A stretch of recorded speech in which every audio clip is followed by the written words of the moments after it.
కుటుంబాలకు సంబంధించి మీ 4 కుటుంబాలకు సంబంధించి నిబంధనలు ఎలా ఉంటాయండి? అంటే మీరు మామూలు జనంలాగా సమాజంలో సంచరించడానికి కొన్ని కొన్ని నిబంధనలు ఉన్నాయి, అందరిలాగా మీరు జనంలో కలవలేరు అటువంటివి అంటారు కదా, అవి అంటే మీ వ్యక్తిగత స్వేచ్ఛ ఎంతవరకు ఉంది? అది ఏమి అటువంటి నిబంధనలు అంటూ మరి ఏముండవు. కాకపోతే అర్చక కుటుంబాల్లో చిన్నప్పటి నుంచి కూడా మేము పెరిగిన విధానం కొన్ని ఉంటుంది. ఎందుకంటే మా వేషం, కట్టు బొట్టు జుట్టు, ఇవి, తర్వాత మా ఆహారం, మేము వాడే భాష, మా స్నేహిత వర్గం, ఇవన్నీ కూడా చిన్నప్పటి నుంచే కూడా పెద్దవాళ్ళు గైడ్ చేస్తుంటారు. దాని ప్రకారంగానే అలవాటు పడిపోతాం. కాబట్టి బయటకు వచ్చినప్పుడు మామూలుగా అంటే వ్యక్తిగతంగా నేను యూనివర్సిటీలో ఉండి అలవాటైంది కాబట్టి ఎవరితోనైనా కలిసిపోగలను, ఏ భాష అయినా మాట్లాడగలను, ఏ సబ్జెక్ట్ మీదైనా నేను చిట్ చాట్ చేయగలను. కాబట్టి నాకు ఎటువంటి రిస్ట్రిక్షన్స్ ఉండదు. కాకపోతే నన్ను గుర్తుపట్టిన వాళ్ళు దగ్గరకు వచ్చి పలకరిస్తూ ఉంటారు ఎక్కడికైనా వెళ్ళినప్పుడు. అంతకన్నా ఆహారపు అలవాట్లు అనేది మేము దానికోసం కొన్ని జాగ్రత్తలు తీసుకుంటూ ఉంటాం బయట వెళ్ళినప్పుడు. ముఖ్యంగా ఎక్కడ కాంప్రమైజ్ కాం. ఎందుకంటే ఈ ఆహారపు అలవాట్లు కానీ దైనందిన కార్యక్రమాల్లో కానీ మా యొక్క ఒక రిథమ్ అనేది, ఒక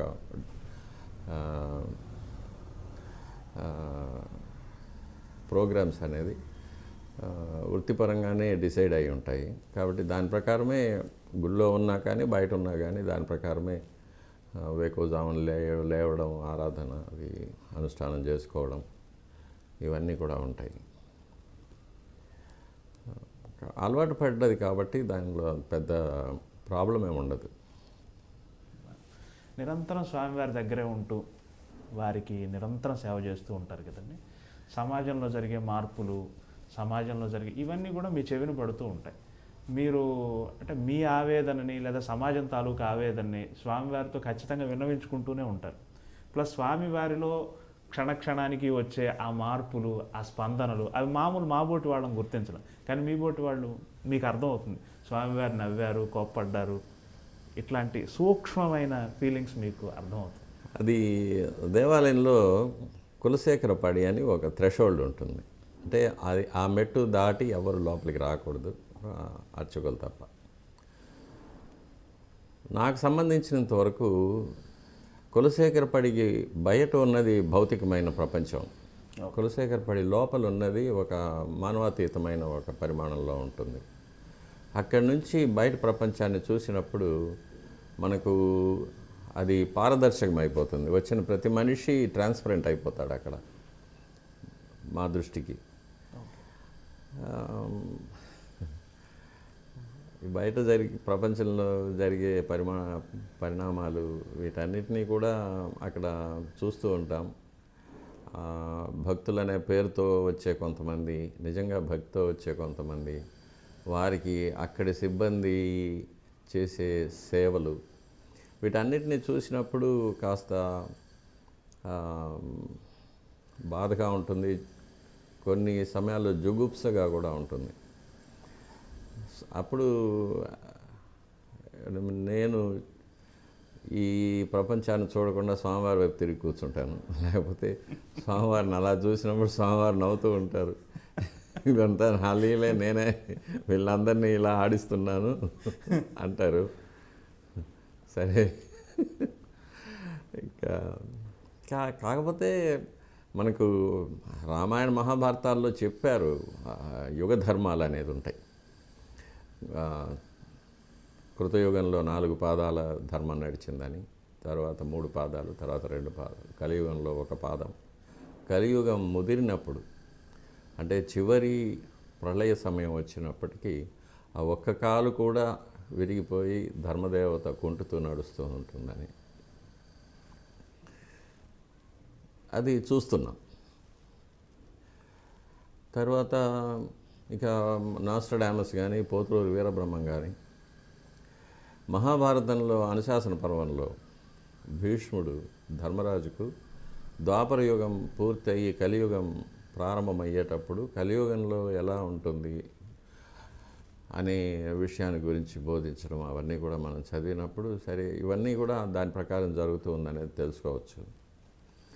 ఇది కాకుండా హ్యూమన్ ఎవల్యూషన్లో కూడా మనుషుల్లో ఒక క్రూరత్వం, ఒక అత్యాశ, హింసాత్మకమైన ప్రవృత్తి అంటే తమోగుణం, ఇవన్నీ కూడా ఎక్కువ అవుతుందని, తరువాత ఇంకాస్త ముందుకు వెళితే మానవుల్లో 2 జాతులు తయారవుతాయని, ఒకటి పూర్తిగా భౌతికమైన లాలసత్వం అటువైపుగా ప్రయాణించి రాక్షస ప్రవృత్తితో మనుషులు అయిపోతారని, ఇంకొక శాఖగా మానవాతీతమైన శక్తులు పొందినవారు, ఎక్స్ట్రా సెన్సరీ పర్సెప్షన్ అంటాము, అటువైపుగా ఒక మానవ జాతి ఉద్భవిస్తుందని ఇప్పుడు మనం కూడా చూస్తూ ఉంటాం. చాలామందిలో చిన్నపిల్లలు కూడా పూర్వజన్మ జ్ఞానం రావడం, లేక ఇప్పుడు రష్యాలో దీని మీద చాలా చాలా రీసెర్చ్ జరుగుతుంది, యుఎస్ఏలో కూడా జరుగుతుంది. మనుషులు కొన్ని సమాధి స్థితికి పోవడం, అందులో జరిగే మార్పులు, వాటి మీద. ఇవి కాకుండా అష్టసిద్ధులు, అణిమ, గరిమ, లఘిమ అలాంటివి, దూరశ్రవణం, దూరదృష్టి,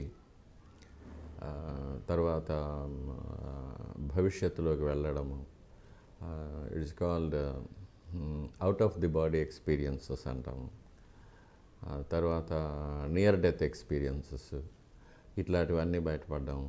ఇవన్నీ కూడా ఆ దిశగా మనకు కనిపిస్తున్న ఎవిడెన్సెస్ ఇవి. కాబట్టి ఇవన్నీ మనం చూస్తూ ఉంటాము. ఇదే కాకుండా దేవాలయంలో అప్పుడప్పుడు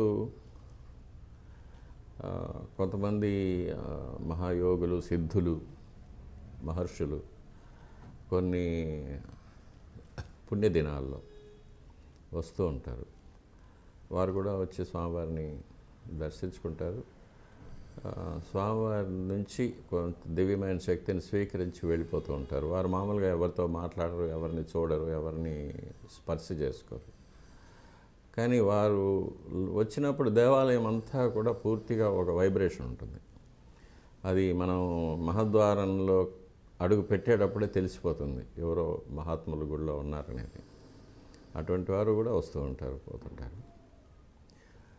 అది మీరు అనుభూతి చెందగలరు, మీరు ప్రత్యక్ష సాక్షులు కాబట్టి. అది ఒక వేవ్ లెంత్ అంతే. ఆ వేవ్ లెంత్కి మనం వెళ్తే మనం వీ కెన్ ఫీల్ దెమ్. అది తెలుస్తుంది. చాలామంది ఉన్నారు మన హిందువులు, మహమ్మదీయులు అనేది కాకుండా ఇది ఈ దేహానికి ఉన్న మతము, కులము అవన్నీ, ఆత్మకు మతం, కులం అవన్నీ ఏమీ లేవు.